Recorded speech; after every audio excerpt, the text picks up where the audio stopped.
को धोखा ना दे, इसलिए बार बार बाबा कहते हैं अपने आप को देखो, कहीं माया धोखा तो नहीं दे रही।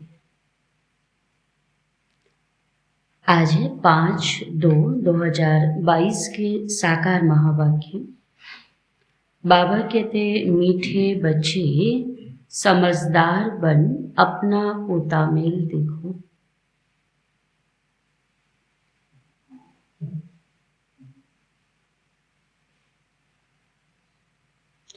कोई कर्मेंद्रिय धोखा तो नहीं देती है।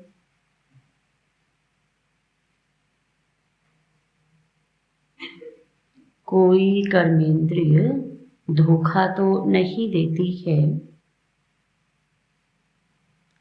सारे दिन में कोई भूल हो तो अपने आप को सजा दो। सारे दिन में कोई भूल हो तो अपने आप को सजा दो।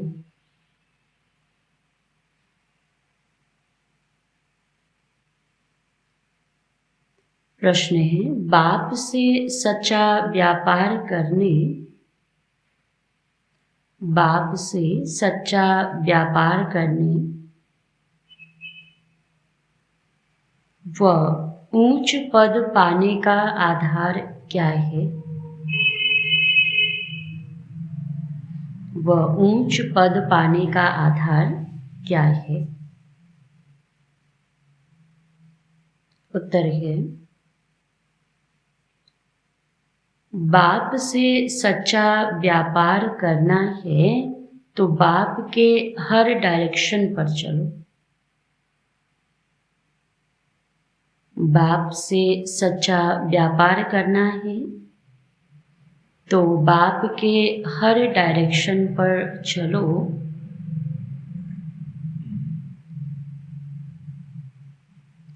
बाबा कहते बच्चे यदि ऊंच पद पाना है, यदि ऊंच पद पाना है तो अंदर में जो भी बुरी आदतें हैं, तो अंदर में जो भी बुरी आदतें हैं वह निकाल दो।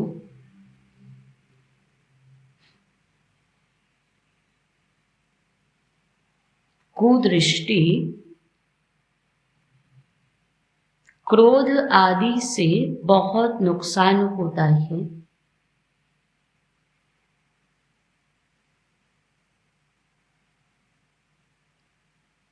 कुदृष्टि, क्रोध आदि से बहुत नुकसान होता है, इसीलिए कर्म अकर्म विकर्म की गुह्य गति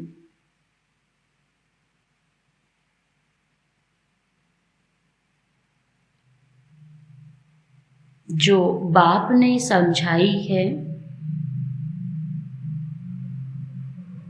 इसीलिए कर्म अकर्म विकर्म की गुह्य गति जो बाप ने समझाई है उसे बुद्धि में रखो।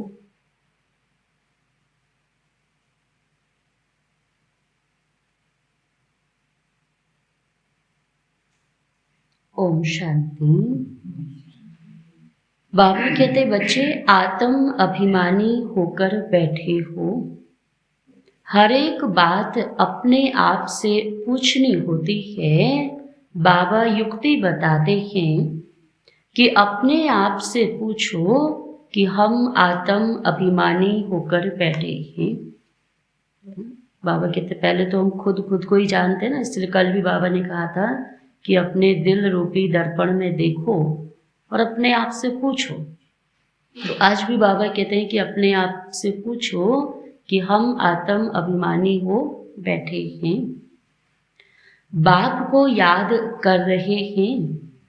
तुम्हारी यह सेना है, उस सेना में सिर्फ जवान होते हैं और तुम्हारी इस सेना में बूढ़े जवान बच्चे आदि सब हैं। 80-90 वर्ष के बूढ़े भी हैं। तो यह सेना है माया पर जीत पाने के लिए। तो हर एक को माया पर जीत पाकर बाप से बेहद का वर्षा लेना है।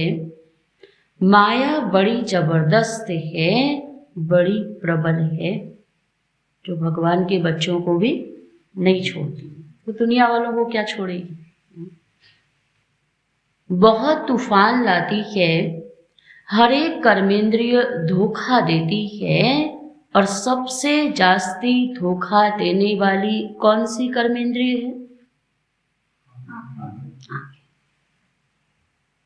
तो आंखें सबसे जास्ती धोखा देती है ना।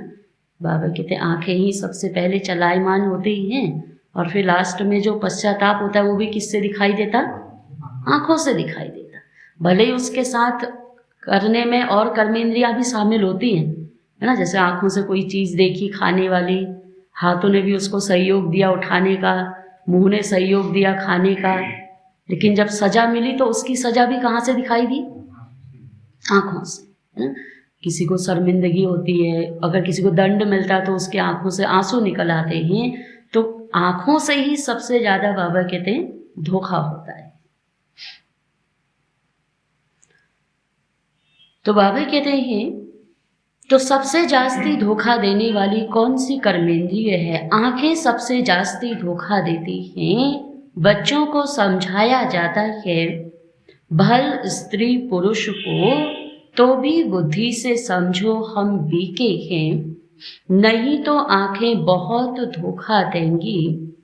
यह भी चार्ट में लिखना चाहिए, सारे दिन में हमको कौन सी कर्मेंद्रिय ने धोखा दिया, है ना। अपनी दरबार लगाओ और उसमें देखो कि कौन सी कर्मेंद्रिय ने आज कुछ धोखा तो नहीं दिया है। तो आंखें नंबर 1 धोखा देने वाली हैं। आंखें नुकसान बहुत करती हैं। सूरदास का मिसाल है ना, आंखें धोखा देती हैं, समझा तो क्या किया? आंखें ही निकाल दी। अब बुद्धि तो काम कर ही रही है ना, कान तो सुन ही रहे हैं ना, तो आंखें निकालने से क्या हो, है ना। अब जैसे कोई खाने की चीज़ है मुझे दिखाई नहीं दे रही है, लेकिन मेरे बगल वाला उसकी तारीफ तो कर रहा है ना, तो अब मेरी बुद्धि तक तो बात चली गई ना। मैं उसको नहीं भी देखूं तो वो अपने स्वाद से मुझे बता रहा है कि ये तो इतना अच्छा है, ये तो इतना अच्छा है, तो बुद्धि तो चलायमान हो ही गई। तो कोई आंखें निकाल देना, बाबा कहते हैं कर्मेंद्रिय आंखों की धोखे से बचने का उपाय नहीं। तो बाबा कहते हैं सूरदास का मिसाल है, देखा कि मुझे आंखें धोखा देती हैं तो आंखें निकाल दी। भल बच्चे सर्विस बहुत अच्छी करते हैं, परंतु माया भी कम नहीं है।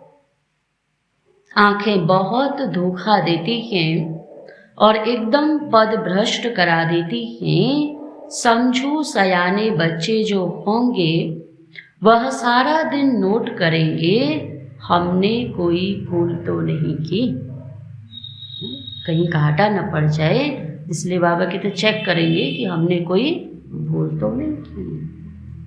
भक्ति मार्ग में भी अपने को चमाट मारते हैं कि याद रहे, फिर यह काम कभी नहीं करेंगे।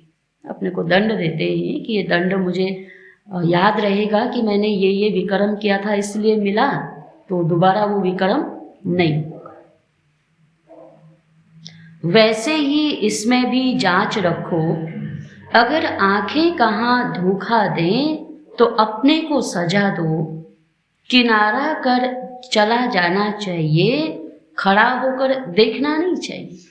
कोई चीज़ है, कोई वस्तु है, कोई व्यक्ति है, बाबा कहते भले ही उससे अगर लगता है कि हमारी आंखें चंचल हो रही, कोई खाने की चीज़ है देख के ललचल, बाबा कहते साइड होकर के चले जाओ। सन्यासी लोग बहुत करके आंखें बंद कर बैठते हैं, स्त्री को देखते ही नहीं। वहां पुरुषों को आगे स्त्रियों को पिछाड़ी में बिठाते हैं, और यहाँ तुम बच्चों को मेहनत करनी।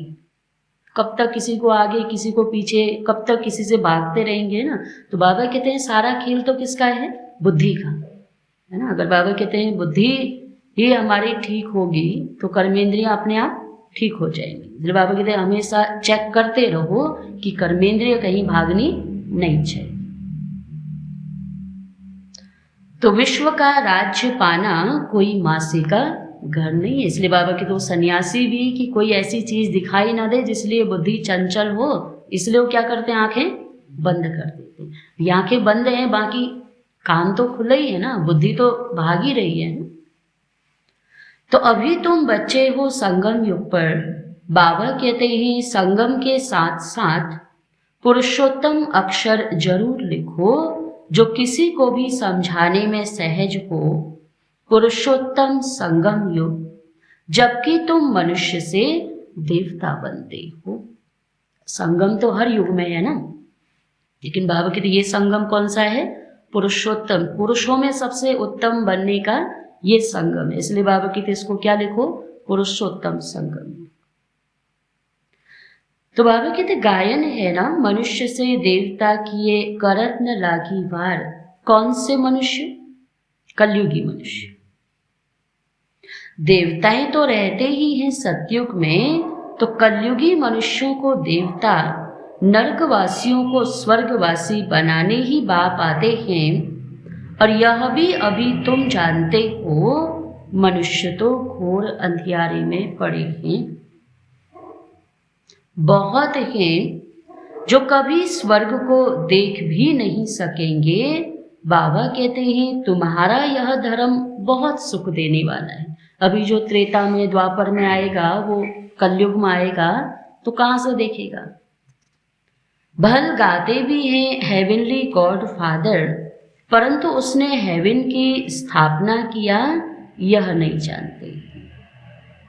और धर्म वाले भी कहते हैं हेवनली गॉड फादर, परंतु उन्हों को यह मालूम नहीं कि हेवन में हमारा पार्ट नहीं है।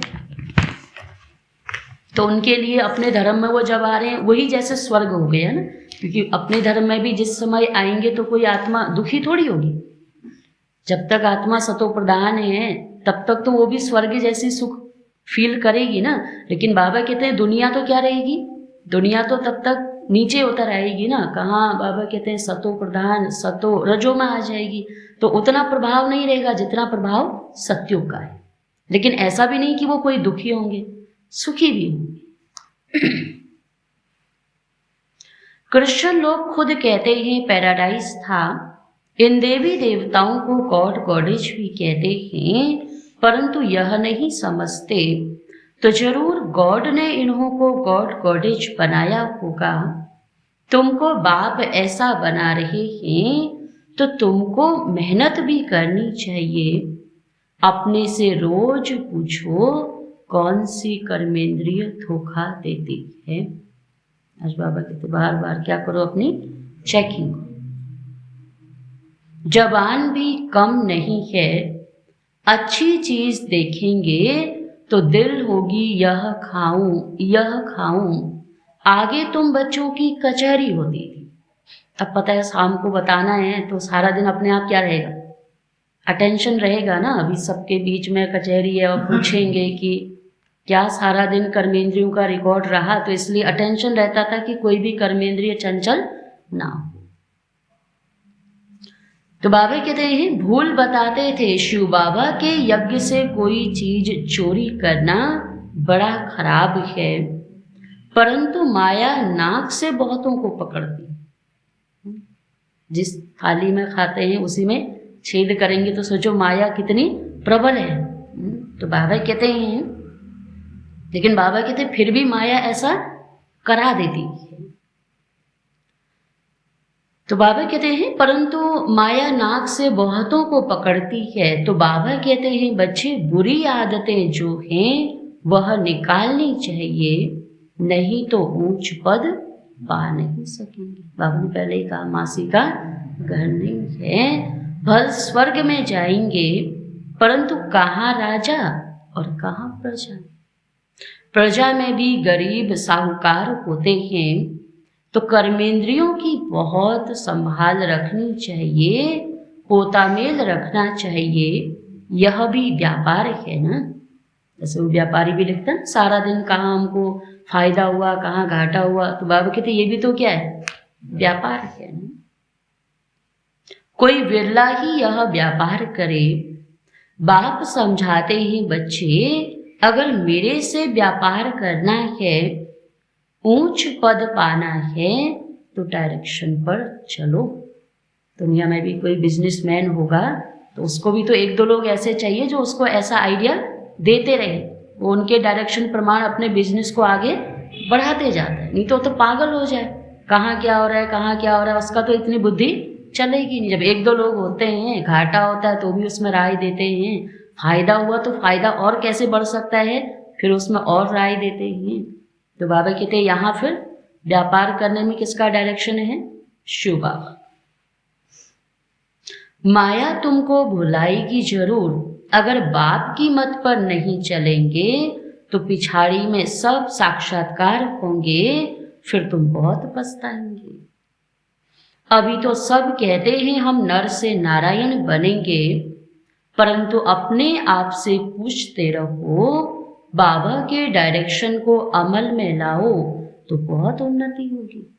बैठे ही नर से नारायण बनने के लिए है ना, बाबा कहते बनेंगे जरूर, लेकिन बाबा कहते फिर बाबा के डायरेक्शन को भी अमल में लाओ। सारे दिन का पोतामेल निकालो, आंखों ने कहा धोखा तो नहीं दिया। आज बाबा बार बार क्या कहता है कि सबसे चंचल जो कर्मेंद्रिय वो क्या है? आंखें। तो बाबा कहते देखो कि आंखों ने धोखा तो नहीं दिया, मंजिल बहुत ऊंची है, इसलिए 8 रतन ही पास विद ऑनर निकलते हैं, भल 9 रतन भी होते हैं, उसमें नंबर 1 तो है बाबा। बाकी 8 रतन जब कोई ग्रहचारी बैठती है तो 8 रतन की अंगूठी पहनते हैं, तो पास विद ऑनर 8 ही निकलते हैं। बाकी को कुछ न कुछ दाग लगते हैं, तो इसमें बड़ी मेहनत है। ताकि 8 रतन ही ऐसे होंगे जो पूरे एकदम प्योर है। बाकी बाबा कहते हैं फिर जो 108 है उनमें भी बाबा कहते हैं कुछ न कुछ दाग ऐसे रहेंगे जो लास्ट में हिसाब चुकाना पड़ेगा। तो सोचो 16,108 में तो और बचेंगे, और जो फिर बाद में आ रहे उनके अंदर तो सारे ही बचेंगे, उनको तो सारी सजा खानी है। तो बाबा कहते हैं इसमें बड़ी मेहनत है, रावण राज्य है ना। सतयुग में यह बातें ही नहीं होती क्योंकि रावण राज्य है ही नहीं। ऊंच पद देने लिए भगवान तुमको पढ़ाते हैं, विचार करो, गुरु भी कहते हैं ना यह तो सतगुरु है। उन्होंने तो सर्वव्यापी कह बाप से बेमुख करा दिया है, तुम समझा सकते हो। बाबा कहते मामेकम याद करो। मैं पतित पावन हूं, फिर तुम कहते हो ठिक्कर भीतर में है। अब बाप कहते हैं तुम सब आसुरी मत पर मेरी ग्लानि अपकार करते आए हो। जितने मत मतांतर हैं बाबा कहते हैं सबकी मतों को सुन सुन के मेरी ग्लानि करते आए हो। अब हमको सब पर उपकार करना है, तो तुम बच्चों में कुदृष्टि क्रोध आदि कुछ भी नहीं होना चाहिए। अपना ही नुकसान करते हैं। कुदृष्टि होती है तो उनका भी वाइब्रेशन आता है, दूसरे को भी कशिश होती है ना। इंसान के देखने से ही पता चल जाता है ना। तो माना कोई भी है, किसी को खाने का ही अगर लालच है, बार बार उस चीज को देखा तो क्या कहते हैं खाना है क्या है? तो बाबा तो उससे वाइब्रेशन से पता चलता है ना कि हाँ कि इसकी दृष्टि किस चीज में अटकी पड़ी है। तो बाबा कहते हैं अपना ही नुकसान करते हैं। कुदृष्टि होती है तो उसका वाइब्रेशन आता है। बाबा घड़ी घड़ी बच्चों को ध्यान खिंचवाते हैं, बच्चे अपने को देखो कि कोई भी कर्मेंद्रियों के वश हो, विकर्म तो नहीं बनाया, ऐसा कोई कर्म तो नहीं किया जो विकर्म बन गया। और बाबा कहते इस समय एक विकर्म का 100 गुना दंड। तो यह है विक्रम संवत। पहले था विक्रमाजीत संवत, फिर जब विक्रम करना शुरू करते हैं तो विक्रम संवत होता है। अब बाप बच्चों को कर्म अकर्म विकर्म की गति भी समझाते हैं। कर्म तो करना ही होता है, लेकिन बाबा कहते क्या नहीं करना है? विक्रम नहीं करना है। जैसे वो सन्यासी बैठ गए ना, सब कुछ छोड़ छाड़ के, बोला हम तो ध्यान में बैठे हैं, बोला हमसे कोई ऐसे पाप कर्म ना हो जाए, इसलिए सब कुछ छोड़ छाड़ के अकेले में जा कर के बैठ गए। लेकिन बुद्धि से भी अगर कोई व्यर्थ संकल्प आया तो भी तो विक्रम बन ही जाएगा ना। तो बाबा कहते कर्म तो करना ही है, कर्मों का संन्यास नहीं करना है, लेकिन ध्यान ये देना है कि हमारे कर्म विकर्म है या सुकर्म है। तो सतयुग में तुम्हारा कर्म अकर्म बनता है, यह सब बातें तुम अभी जानते हो। दूसरे तो बिल्कुल घोर अंधियारे में हैं। तुमको अभी ज्ञान का तीसरा नेत्र मिलता है। त्रिनेत्री त्रिकालदर्शी बनाने वाला एक ही बाप है। तो इस ड्रामा के राज को कोई बिल्कुल ही नहीं जानते। तुम मूल वतन, सूक्ष्म वतन और स्थूल वतन सबको जानते हो। आधा समय के बाद फिर दूसरे धर्म आते हैं जो वृद्धि को पाते हैं। उनको गुरु नहीं कहेंगे। अब तो आए बाद में आकर के अपना पाठ बजा रहे हैं, तो बाबा के तो कोई गुरु थोड़ी है।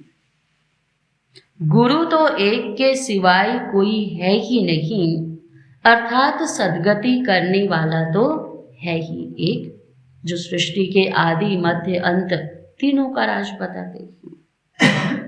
अब सबकी सद्गति होनी है, उनको धर्म स्थापक कहा जाता है, न कि गुरु। तो उनको याद करने से कोई सद्गति नहीं होगी। वो तो आए, अपने धर्म की स्थापना करे, अपना पाठ बजाए और फिर चले गए, फिर वापस अपने दूसरे पाठ में आए। वो किसी को साथ थोड़ी ले गए।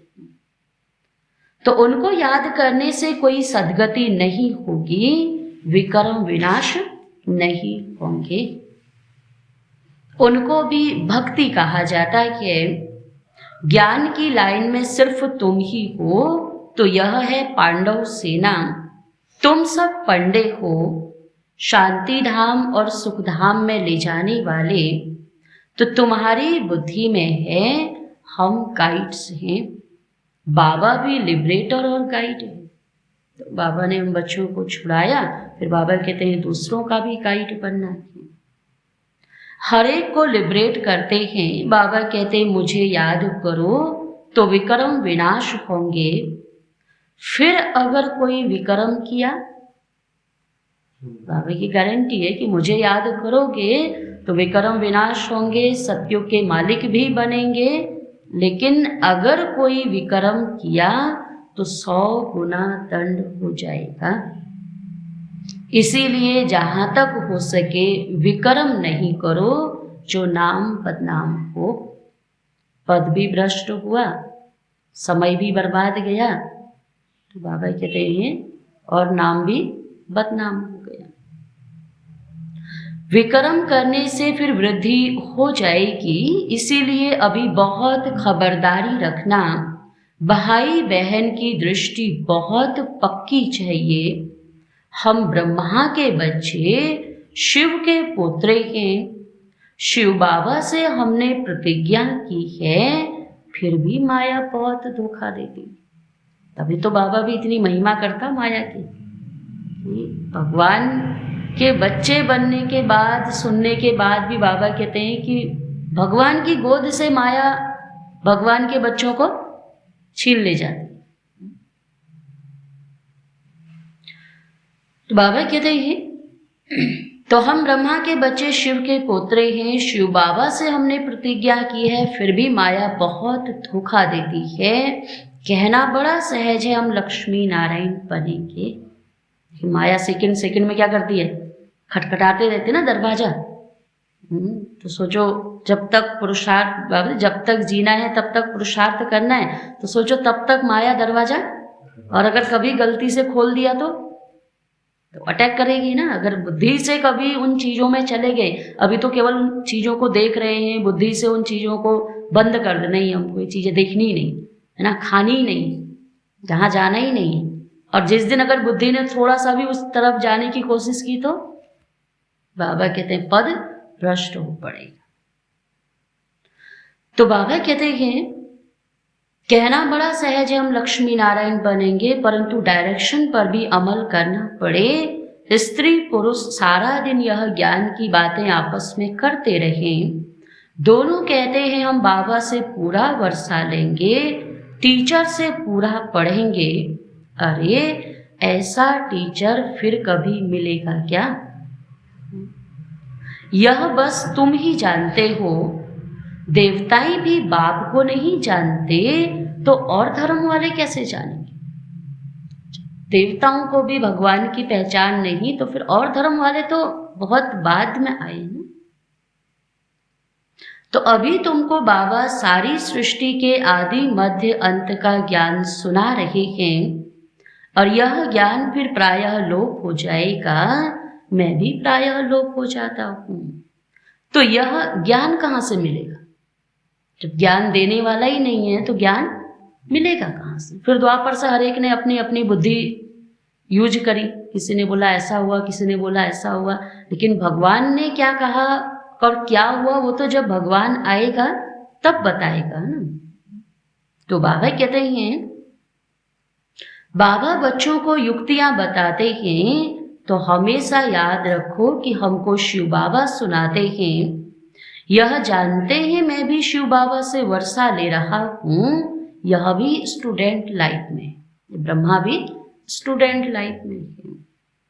तुम भी मनुष्य से देवता बनने के लिए पढ़ रहे हो और देवताएं होते हैं सतयुग में, कलयुग में है मनुष्य, हैं वो भी मनुष्य, लेकिन वो दैवी गुण वाले मनुष्य और ये आसुरी गुण वाले मनुष्य। तो बाबा कहते हैं उसमें भी अनेक धर्म हैं। यह बहुत समझने की बातें हैं। यहाँ आते तो बहुत हैं, फिर भी तकदीर में नहीं है। तो कहते हैं हमको संशय आता है कि शिव बाबा इनमें कैसे आकर पढ़ाते हैं। मैं नहीं जानता, है ना, कि ऐसा भी हो सकता है क्या? फिर ब्रह्मा में आकर के अटक जाते कि शिव बाबा इनमें आकर कैसे पढ़ाते हैं, तो मैं नहीं जानता। अरे शिव बाबा अगर न आए तो भला शिव बाबा को याद कैसे करेंगे जो तुम्हारे विक्रम विनाश हो? उनकी याद के बिना तो विक्रम विनाश हो ही नहीं सकते। और बाबा तो गारंटी कर रहा है ना, मुझे याद करो तो तुम्हारे विक्रम विनाश होंगे। तो जब वो कह रहा है और विक्रम विनाश हो रहे हैं तो मतलब वो आया है ना। और अगर वो चीज है ही नहीं तो फिर उसकी गारंटी का प्रभाव पड़ेगा कैसे? अब जैसे कोई नकली चीज है, नकली चीज को कोई असली कहकर बेच रहा है, बोला आप इसको ले जाओ ये 2 साल चलेगी, तो वो तो 2 दिन भी नहीं चलेगी ना, क्योंकि वो चीज तो नकली है। और बाबा कह रहा है मैं आया हूं, याद करेंगे तो विक्रम विनाश होंगे, याद से वो शक्ति आएगी, तो आ रही है तो मतलब वो है ना।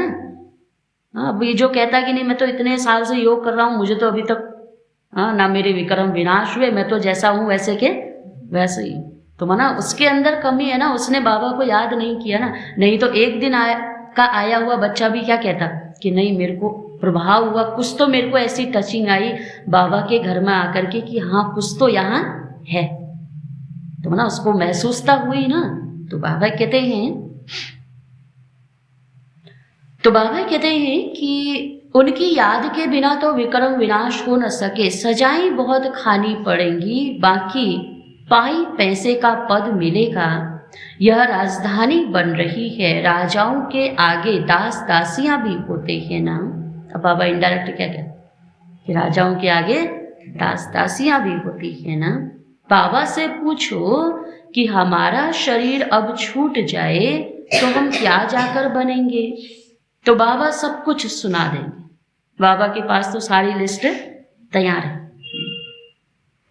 नंबरवार तो है ना, यह पढ़ाई बड़ी जबरदस्त है, इसमें कमाई बहुत है। मनुष्य कमाई के लिए कितना हैरान रहते हैं, रात दिन बुद्धि उसमें लगी रहती है, सट्टा लगाते रहते हैं। तुम्हारे पास भी बड़े व्यापारी लोग आते हैं, कहते हैं क्या करें फुर्सत नहीं मिलती, दिन रात तो काम धंधा ही है, फुर्सत तो है ही नहीं।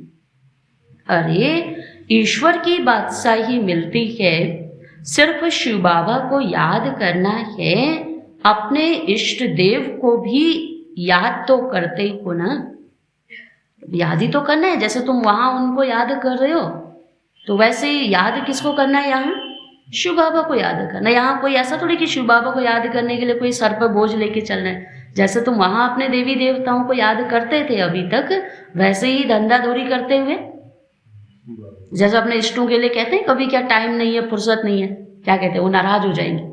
उनकी इतनी फिक्र रहती है कि कहीं वो इष्ट हमारे नाराज न हो जाए, धंधा बंद करके भी जाएंगे, नहीं उनको मनाना है, पूजा करनी है। तो बाबा कहते हैं ऐसे ही धंधा आदि करते हुए बुद्धि में क्या याद रखना, कि शिव बाबा को याद करना। तो बाबा कहते हैं कोई देवता को याद करने से विक्रम विनाश नहीं होंगे, इसीलिए बाबा बार बार समझाते रहते हैं ताकि कोई ऐसे न कहे कि हमको कोई ने समझाया नहीं। तुम बच्चों को हर एक को पैगाम देना है, एरोप्लेन से पर्चा गिराना भी बहुत अच्छा है। कोई ऐसा न रह जाए जो कहे हमको मालूम ही नहीं पड़ा कि बाबा आया है, इसीलिए यह सब करना पड़ता है। ब्रह्मा है शिव बाबा का पहला बच्चा, तो प्रजापिता ब्रह्मा वह भी बाप ठहराना। ब्रह्मा द्वारा शिव बाबा स्वर्ग की स्थापना करते हैं। बाबा कहते हैं मैं इन द्वारा आदि सनातन देवी देवता धर्म की स्थापना कर रहा हूँ। होवनहार विनाश के बाद विश्व में सुख शांति पवित्रता होगी। कल्प कल्प ऐसे स्वर्ग की स्थापना होती है। सदैव बाबा बाबा करते रहो। बाबा कहने से ही आंखों से प्रेम के आंसू आ जाएं। बाबा आपसे कब मिलेंगे, फिर कब मिलेंगे, कल्प के बाद। अभी जब इसी कल्प में तरस रहे हैं कि अब कब मिलेंगे, तो कल्प तो बाद, कल्प की तो वो तो एक रिपीट है, वो तो फिक्स है। लेकिन यहाँ जो चीज अभी हो रही है उसी में तरस रहे हैं कि बाबा पता नहीं मधुबन कब जाएंगे और बाबा से कब मिलेंगे। तो बाबा कहते हैं परंतु जो सम्मुख बैठे हैं वह मानते नहीं और नहीं देखने वाले तड़पते हैं। सामने बैठे हैं तो बाबा के साथ तो बैठे हैं, बाबा के घर में तो बैठे हैं, लेकिन बाबा कहते हैं जो नहीं आ पा रहे हैं, जो नहीं, अब देखो ना जो मधुबन जा रहे हैं, मतलब कोई बात नहीं, कैंसिल करा दो, नहीं जा सकते। लेकिन जो जाना चाहते हैं लेकिन बहुत कारण ऐसे बन गए, बहुत मजबूर हो गए, वो क्या कहते हैं कब बाबा के घर जाएंगे, कब बाबा के घर जाएंगे। तो बाबा की तड़प है ना। वंडर है, लिखते हैं बंधन से छुड़ाओ। कोई कोई तो बाबा के बनकर फिर माया के बन जाते, फिर पिछाड़ी में याद आएगा। मरने समय सबको कहते हैं राम राम राम राम कहो, फिर अंत में कशिश होगी। समझेंगे बाबा की याद से हम विक्रम तो विनाश करें। बाबा कहते हैं मीठे मीठे बच्चे अपना कल्याण करो। लास्ट में याद तो आएगा ना, कभी हम भगवान को याद किया करते थे, बाबा भी था। तो सोचो जब उनको अपने बाबा को छोड़ के जब वो जिस जगह पर गए हैं वहाँ जब उनको दुख होता होगा, कष्ट होता, बाबा की तो याद आती होगी, क्योंकि सारा ज्ञान तो बुद्धि में है ना। भले ही माया ने अपनी तरफ खींच लिया, बाबा की याद थोड़ी भूलेगी। जो बाबा की मुरलियाँ सुनी है, कानों में जो शब्द गूंज रहे हैं, वो थोड़ी भूलेंगे, भले ही कुछ भी कर रहे हैं। तो बाबा कहते हैं कि मीठे मीठे बच्चे अपना कल्याण करो, बाप की श्रीमत पर चलो, सबको संदेश देते रहो। एरोप्लेन से कोई कोई को पर्चा मिला तो वह जग गए, है ना। तो ऐसे एरोप्लेन से पर्चे भी गिराए। तो जब बाबा कहते हैं ना, अब जिसका बनना होगा बाबा का, जो कल्प पहले वाला बच्चा होगा, वो तो कहीं ना कहीं से ढूंढ ही लेगा। तो सारे विश्व में, खास भारत में सुख शांति तो स्थापन होनी ही है, क्योंकि नई दुनिया की स्थापना तो यहाँ ही होनी। अच्छा, मीठे मीठे सिके लधे बच्चों प्रति माता पिता बाप दादा का याद प्यार और गुड मॉर्निंग। रूहानी बाप की रूहानी बच्चों को नमस्ते। रूहानी बच्चों की रूहानी बाप दादा। नमस्ते नमस्ते नमस्ते। धारणा के लिए मुख्य सार है। पहला पॉइंट, भाई बहन व भाई भाई की दृष्टि पक्की करनी है।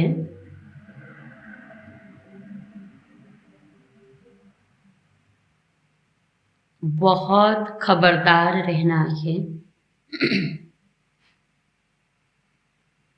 भाई बहन व भाई भाई की दृष्टि पक्की करनी है, बहुत खबरदार रहना है। ऐसा कोई कर्म ना हो जो बाप का नाम बदनाम हो।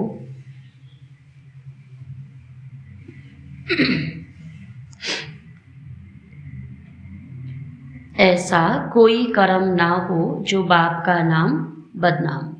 दूसरा पॉइंट है, बाप में कभी भी संशय नहीं लाना है। बाप में कभी भी संशय नहीं लाना है।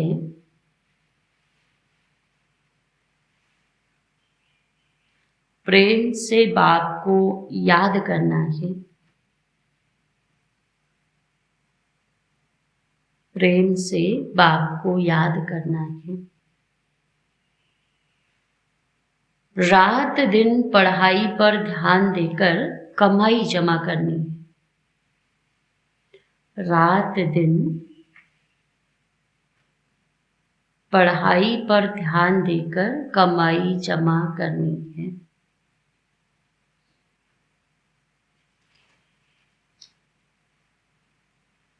वरदान है आज का, सदा विजय की स्मृति से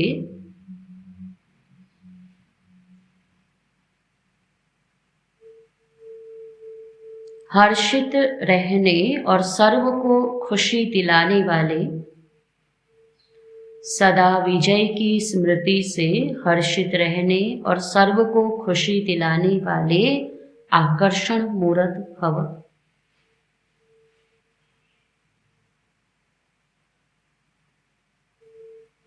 बाबा कहते, हम कल्प कल्प की विजयी आत्मा हैं। विजय का तिलक मस्तक पर सदा चमकता रहे तो यह विजय का तिलक औरों को भी खुशी दिलाएगा, क्योंकि विजयी आत्मा का चेहरा सदा ही हर्षित रहता है और हर्षित चेहरे को देखकर खुशी के पीछे स्वतः ही सब आकर्षित होते हैं।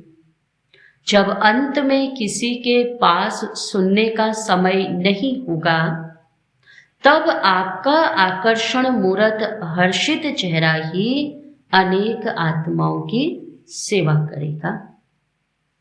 दुनिया में हाहाकार है और आप इतने खुश हैं, क्यों हैं? बाबा की तो बार बार उस चीज को सुनने की, समझने की कोशिश करेंगे कि आप इतने खुश कैसे। और बाबा कहते आपकी खुशी को देख करके वो भी खुश हो जाएंगे। स्लोगन है, अव्यक्त स्थिति की लाइट चारों ओर फैलाना ही, अव्यक्त स्थिति की लाइट चारों ओर फैलाना ही लाइट हाउस बनना है।